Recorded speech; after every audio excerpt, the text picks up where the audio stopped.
ini menurut cerita ibu saya ya. Jadi kayak ada orang, kayak ada perempuan ya nyiul atau nyanyi, terus ibu saya jadi ketika kamu nengok ke belakang itu, perempuan itu suka sama kamu.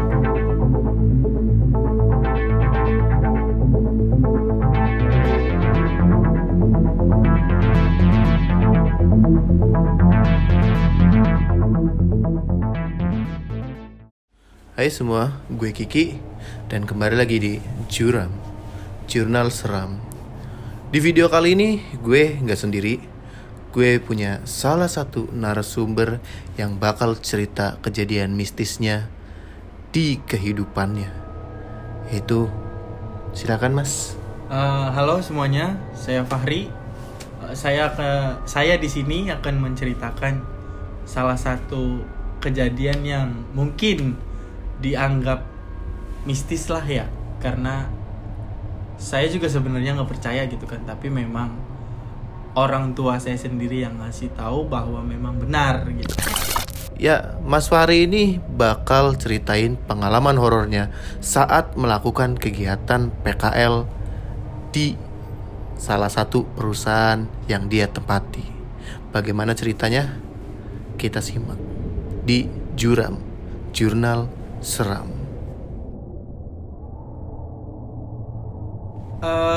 Jadi gini ya, sebelumnya waktu itu di tahun 2019 kalau nggak salah, dan ketika itu saya masih sekolah menengah kejuruan atau SMK di salah satu sekolah yang ada di Indramayu.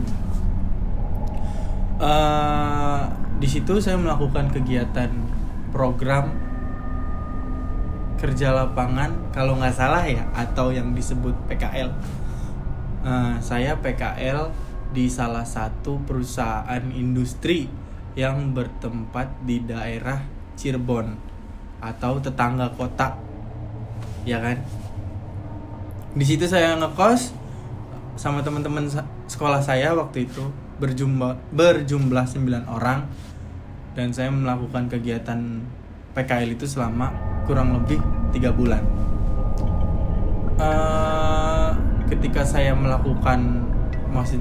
Ketika saya sedang melaksanakan kegiatan PKL tersebut, ya biasalah namanya anak-anak PKL seperti apa gitu kan.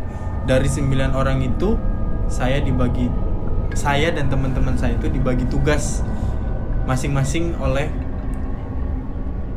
pembina PKL. Dan kebetulan saya sama ada salah satu teman saya ini yang satu tim gitu kan, satu tim waktu pas saya PKL. Itu PKL-nya dibagi beberapa anggota gitu, satu anggota berapa orang waktu itu?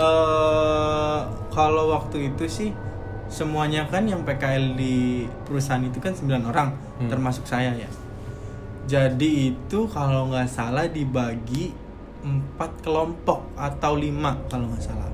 Cuman saya kebagiannya 2 orang, jadi 3 orang. 1 orang pembina PKL, yang 2 orang itu saya sama teman saya. Ya. Terus ketika saya melakukan kegiatan PKL itu ya pada umumnya ya saya melakukan PKL gitu sama teman-teman saya, dan saya ngerjain tugas yang memang sudah prosedurnya gitu kan ya ketika saya melakukan kegiatan PKL.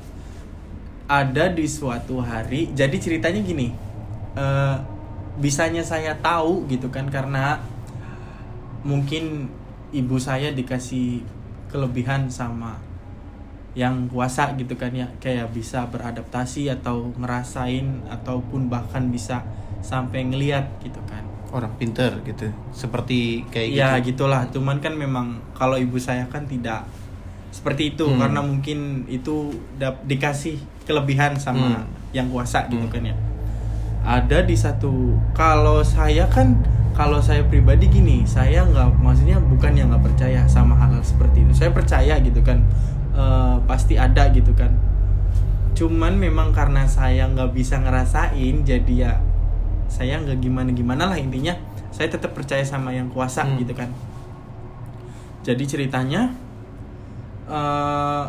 gini. Saya kan selama 3 bulan PKL itu kan setiap weekend atau hari Sabtu menuju ke hari Minggu saya pasti pulang ke Indramayu gitu kan ya. Ya namanya anak muda lah, pasti malam mingguan gitu kan ya. Entah sama siapa malam mingguannya atau sama siapa. Ada di satu hari ketika saya pulang setelah saya berjalan PKL itu kan, saya pulang ke Indramayu, maksudnya kan saya pengen ketemu sama orang rumah gitu kan. Saya juga istirahat di rumah. Saya dikasih tahu sama ibu saya. Maksudnya kayak bukan diinterogasi sih, kayak lebih ke nanyain gitu kan, karena selama 3 bulan PKL itu saya juga kan nggak pernah cerita Kegiatannya gimana apa pun aja? kegiatannya apa gitu kan, kamu ngapain aja di sana, jangankan sama teman gitu kan, sama orang tua juga ibaratnya saya nggak cerita gitu kan. Jadi saya jalan PKL ya udah jalan gitu tanpa harus cerita ke orang tua. Terus ketika itu ya saya juga sempet punya hubungan sama perempuan lah, maksudnya sama saya sempet Berpacaran. Iya, berpacaran, sempet punya pacar waktu saya PKL itu kan. Maksudnya ya itu. Dan sebenarnya pas kalau misalkan setiap hari Sabtu menuju ke hari Minggu saya pulang tuh ya, saya juga sembari menyempatkan buat ketemu sama pacar saya gitu kan waktu itu. Terus ketika hubungan saya juga udah berjalan sama pacar saya itu, terus saya pulang ke rumah gitu kan, saya ditanyain sama ibu saya atau nanya gitu gini, bahasanya ibu saya gini, Ri, kamu tuh pernah nggak kayak duduk di tempat kosan kamu yang pas kamu PKL malam ya, itu malam, terus kamu itu duduk di depan pintu, kamu sambil teleponan sama pacar kamu, terus kamu berantem di telepon lah. Dalam hati saya bilang, kok ibu saya sampai, tapi saya waktu ibu saya nanya, saya sempat inget-inget dulu. Pas saya udah inget, Dan itu bener nyata gitu kan, maksudnya. Padahal saya kan selama saya PKL saya nggak pernah cerita apapun ke orang tua saya, apalagi masalah kegiatan PKL-nya gitu kan. Pas saya pikir-pikir dan saya inget-inget lah, dalam hati saya ngomong, kok ibu saya bisa tahu gitu kan. Padahal nggak ada yang ngasih tahu. Padahal saya nggak ngasih tahu sama nggak sekali. pernah curhat. Nggak pernah gitu kan. Saya nggak pernah curhat apapun itu gitu kan. Sakti juga. Ya gimana ya. Nah udah gitu saya jawab, iya pernah. Saya berantem di telepon sama pacar saya jam 12. Ya pokoknya malam lah, sekitar jam 12. Di atas tengah malam. Iya. Di depan kosan, di depan pintu saya sembari duduk gitu kan, saya sembari marahan sama pacar saya gitu kan. Waktu itu. Iya benar. Dan setelah kejadian itu tuh memang sebelumnya saya tuh memang sudah diikutin sama, ya bisa dibilang penunggu tempat yang saya PKL itu gitu kan.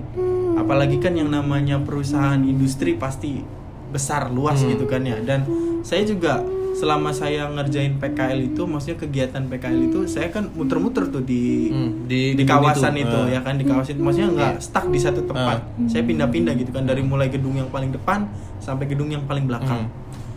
Itu Jadi saya tanya dulu Mas Fahri, waktu itu kerja PKL di tempatnya Mas Fahri itu job desk-nya sebagai apa waktu itu? Jadi kalau saya sih sebenarnya waktu itu kan karena memang 9 orang kan dibagi-bagi tugasnya. Jadi kalau saya di situ bagian kayak teknisi AC. Iya kan? Itu AC outdoor maupun indoor. Jadi kayak saya terima jasa servis, terima jasa ngebersihin juga gitu kan. Dan otomatis kawasan itu kan luas. Dan banyak AC-nya juga. Nah, dari mulai gedung depan sampai gedung belakang pun ber-AC semuanya. Dan bermacam-macam model AC-nya, dari mulai yang berdiri gitu kan ya, pokoknya yang standing atau sebagai macam lainnya lah, intinya seperti itu. Jadi sebelum kejadian saya berantem sama pacar saya itu di kosan yang ibu saya ngasih tahu, ada di salah satu tempat saya itu. Jadi ini sebenarnya apa ya, bukan sebenarnya gini, bukan kejadian apa ya, jadi bahasanya gini, sebenarnya memang kalau misalkan dibilang kejadian nyata ya mungkin nyata kalau misalkan saya ngerasain, tapi waktu itu memang saya murni nggak ngerasain sama sekali, dan saya juga bisanya tahu gitu kan, saya tuh dikasih tahu sama ibu saya, sama ibunya Mas Fahri. karena mungkin ibu saya yang bisa gitu kan ya, atau bisa ngerasain lah intinya.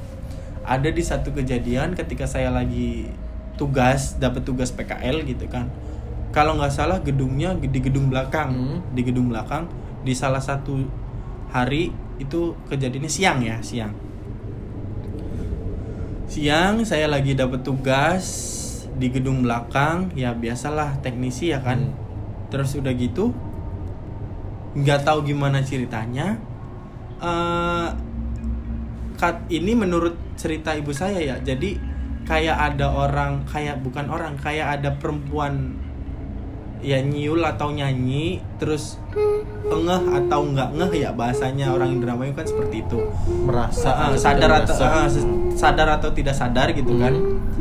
Kayak saya tuh, diri saya tuh nengok ke belakang gitu kan, tapi memang nggak ada apa-apa itu tuh pas saya tapi itu tuh Mas Fahri tuh menengok ke belakang tuh dengan sadar seperti ada yang memanggil atau seperti ada orang nyanyi, dan Mas Fahri sadar, oh ada orang nyanyi ini di belakang nih gitu. Nah justru itu yang jadi diri saya ini apa ya, bisa dibilang sebenarnya karena saya juga di situ keadaannya nggak lagi ngelamun atau apapun ya, karena saya juga lagi ngerjain tugas yang memang harus dikerjakan. Tapi ya bisa dibilang secara tidak sadar gitu kan, kayak refleks aja saya tiba-tiba nengok ke belakang gitu. Nah dari kejadian itu mungkin suara perempuan itu ya suara itu gitu kan, suara perempuan yang sekarang ikut sama saya gitu kan. Nah udah kayak gitu, setelah kejadian saya nengok ke belakang, menurut ibu saya, jadi Ri, ketika kamu nengok ke belakang itu, perempuan itu suka sama kamu. Waduh. Jadi disukain sama makhluk halus. Nah, gitu. Apalagi kan orang tua dulu bilang kalau ya maaf ya, badan saya itu wangi gitu kan ya. Orang tua bilang itu seperti itu. Jadi ketika itu dari kejadian saya nengok ke belakang itu, dia tuh ngikut sama saya. Sampai akhirnya pun, sampai saya tinggal di kos-kosan pun, selama saya masih ada jadwal PKL itu, dia ikut. Cuman memang kalau saya kan nggak ngerasa, karena memang dia juga nggak ngeganggu saya gitu kan. Sampai, dan lebih parahnya nih, dia lebih sukanya nih, maksudnya sukanya sampai parahnya nih si perempuan yang nggak kelihatan itu kan, ya itu pas ketika saya berantem sama pacar saya di kos-kosan lewat telepon. Itu yang kejadian lebih parahnya tuh, dan mulai ibaratnya yang apa ya, bener-bener pengen ikut sama saya tuh gitu. Jadi pada akhirnya kegiatan PKL tetap berjalan gitu kan, dan tanpa saya sadari saya juga dikasih tahu seperti itu.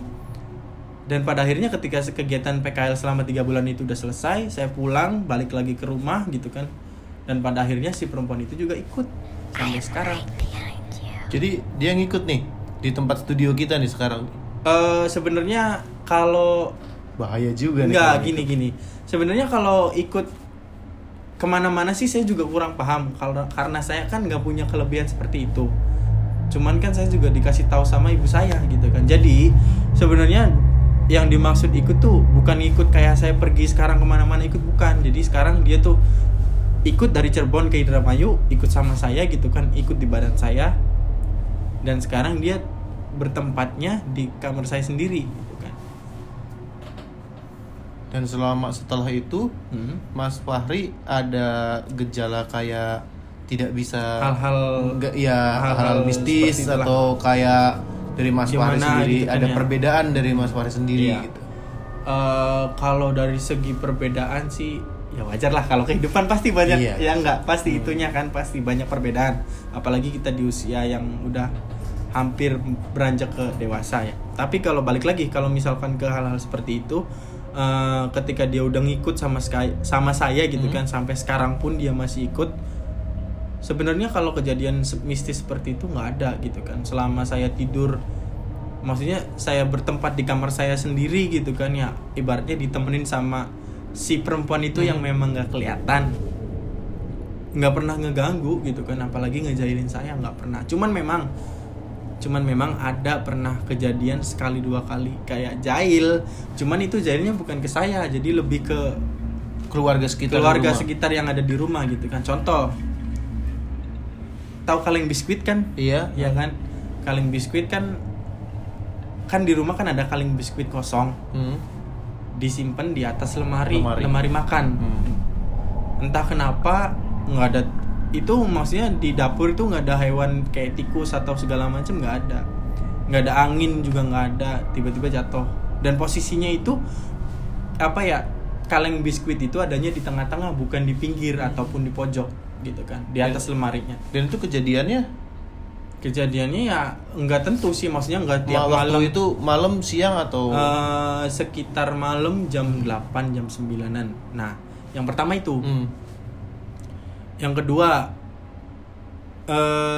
apa ya, kalau nggak salah tuh, jadi gini, kalau kejadian yang kedua itu seperti ini. Ceritanya saya kan punya adik nih di rumah, satu laki-laki juga. Ibu bapak saya lagi keluar cari makan. Jadi cuma berdua di rumah. Saya lagi di luar juga posisinya. Lagi di luar juga. Saya lagi di luar dari siang. Nah, pokoknya kita berempat nih nggak ada di rumah. Ibu saya, bapak saya, adik saya, saya sendiri. Pokoknya lagi pada nggak ada di rumah. Ceritanya ibu saya sama bapak saya keluar cari makan. Saya lagi di luar dari siang belum pulang. Nah, adik saya pulang main nih, maghrib apa jam 7-an lah intinya. Pokoknya jam segitu, sekitar jam segitu dia pulang, ngelihat di garasi motor pada nggak ada semua, dan pintu rumah pun keadaan terkunci. Cuman kan gerbang nggak dikunci, gerbang rumah kan emang nggak suka dikunci ya. Adik saya masuk, ya biasalah kan, orang rumah kan lagian gimana. Nah, duduk-duduk. Iya, duduk-duduk lah seperti itu. Udah kayak gitu, adik saya tuh udah ngeh kalau memang di garasi kan motor nggak ada semua, dua-duanya kan. Otomatis kan nggak ada orang di dalam nih, dan keadaan pintu rumah terkunci. Cuman dia tuh ngedenger kan, jarak dari pintu depan ke kamar mandi di rumah saya kan gak terlalu jauh. Jadi kalau ada orang mandi pun masih kedengeran. Pas adik saya udah ngeh kalau misalkan memang orang di rumah tuh nggak ada, adik saya tuh ngedenger di dalam tuh kayak ada orang mandi gitu kan. Cuman kayak ada orang ngambil dari gayung terus ya itu memang ke badan. Emang kedengeran itu, emang kedengeran suara orang mandi itu tuh. Cuman ya saya nggak tahu itu yang mandi siapa. Ya enggak, karena posisinya kan di situ saya nggak ada. Ibu bapak saya juga nggak ada. Nggak ada orang semua. Iya, intinya nggak ada orang di rumah tuh gitu. Itu. Dan itu adik Mas Fahri tetap berada di rumah apa langsung cabut dari rumah? Ya, kalau waktu kejadian itu sih adik saya sempat pergi lagi. Pergi laginya karena apa? Karena di rumah kan gak ada orang. Iya, karena takut. Nah, ya mungkin bisa jadi satu karena takut juga, terus yang kedua di rumah juga nggak ada orang gitu kan, dengan keadaan pintu rumah terkunci.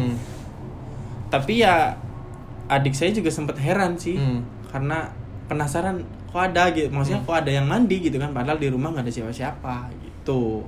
Itu kejadiannya.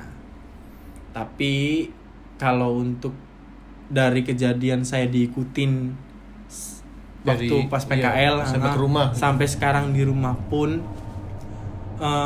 kalau kejadian mistisnya ke saya sih alhamdulillah nggak ada. Berarti semua kejadian hal mistis yang ada di rumah itu nggak menimpa Mas Fahri, tapi menimpa keluarga ya, dekat. Keluarga yang sekitar gitu. Makanya kayak saya pribadi juga penasaran gitu, kenapa yang maksudnya dia ngikutnya ke saya, tapi dia ngejailinnya ke orang lain gitu, maksudnya ke keluarga yang ada di sekitar. Tapi Mas Fahri nggak pernah diliatin bentuknya kayak gimana, lewat mimpi atau lewat sedang tidur? Gini, sebenarnya ya kalau lewat mimpi nggak pernah, saya nggak pernah mimpi kalau tidur. Mimpi apapun saya nggak pernah gitu kan ya. Makanya kadang saya tuh mikir, saya tuh pengen tidur yang ketiduran, dan ketika tidur yang ketiduran itu saya tuh bisa mimpi. Itu.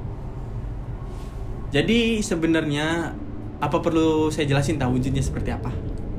Bisa, kalau itu barangkali teman-teman pada penasaran gitu ya. Wujudnya seperti apa? Mungkin dari ilustrasi dari Mas Fahri sendiri seperti apa? Bisa, karena itu pas lagi cantiknya atau pas lagi ininya. Bentar ya.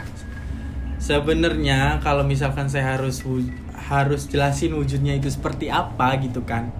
Memang kalau saya kan memang nggak bener-bener murni nggak bisa ngelihat atau nggak punya kelebihan untuk lihat-lihat yang orang-orang yang beda alam sama kita gitu kan ya sebagai manusia. Cuman saya itu disampaikan sama ibu saya, maksudnya dikasih tahu kalau memang wujudnya dia tuh seperti apa. Dia asli sosoknya perempuan. Cantik. Kalau harus diwujudin memang dia cantik. Putih pokoknya. Ya gimana sih? Perfectnya wanita. Iya, sesempurna-sempurnanya perempuan lah gitu kan. Kalau memang harus diwujudin nyatanya. Cuman karena memang wujudnya nggak kelihatan aja, mungkin kalau kelihatan saya juga bakal suka. Ya enggak. Cuman karena memang wujudnya nggak kelihatan jadi ya nanti dulu deh saya carinya yang kelihatan gitu kan. Maksudnya wujudnya yang kelihatan ya. Nanti pas malam mingguan gandengan nggak tahu sama siapa. Nah itu dia gitu kan. Jadi intinya wujudnya itu perempuan, berambut panjang, cantik, putih jangan ditanya deh, putih gitu kan ya, kukunya juga rapi, gitu kan. Pokoknya perfect lah gitu. Ibaratnya kalau wujud aslinya mungkin, maksudnya kalau bisa dijadiin wujud nyata gitu kan ya, perfect, gitu kan. Gitu. Kan saya tadi bilang kalau misalkan memang wujudnya asli, kayaknya saya juga bakal suka gitu kan, bakal saya kejar. Cuman karena memang wujudnya nggak kelihatan, maksudnya beda alam sama saya, jadi ya tar dulu deh saya nyarinya yang wujud asli gitu, perempuan asli, maksudnya yang bukan apa ya, perempuan yang berwujud asli yang kelihatan gitu wujudnya. Berarti itu Mas Fahri digangguin pas di rumah aja, dan itu bukan Mas Fahri, bukan, itu keluarga yang di sekitar gitu, bukan. Tapi waktu kaleng jatuh itu ada Mas Fahri nggak pas di situ? Ada. Dan Mas Fahri ngelihat sendiri di situ. Ngelihat itu jatuh, bener jatuh, kaleng biskuit jatuh, bener. Cuman ya saya nggak berpikiran, oh ya udahlah, biarin. Dari mulai kaleng jatuh sampai ada suara orang mandi. Padahal nggak ada orang di rumah. Iya. Ya. Tapi untuk sekarang udah nggak ada. Kalau untuk sekarang kayak kejadian mistis gitu, nggak ada sih. Alhamdulillah nggak ada.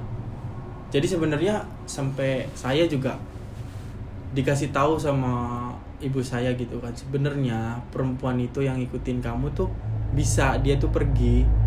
Cuman kalau ibaratnya kayak kalau kita minta bantuan ke orang-orang yang bisa atau ke ustadz atau ke ulama itu biar dia pergi tuh sebenarnya nggak bisa. Jadi dia itu bakalan pergi tergantung kamunya.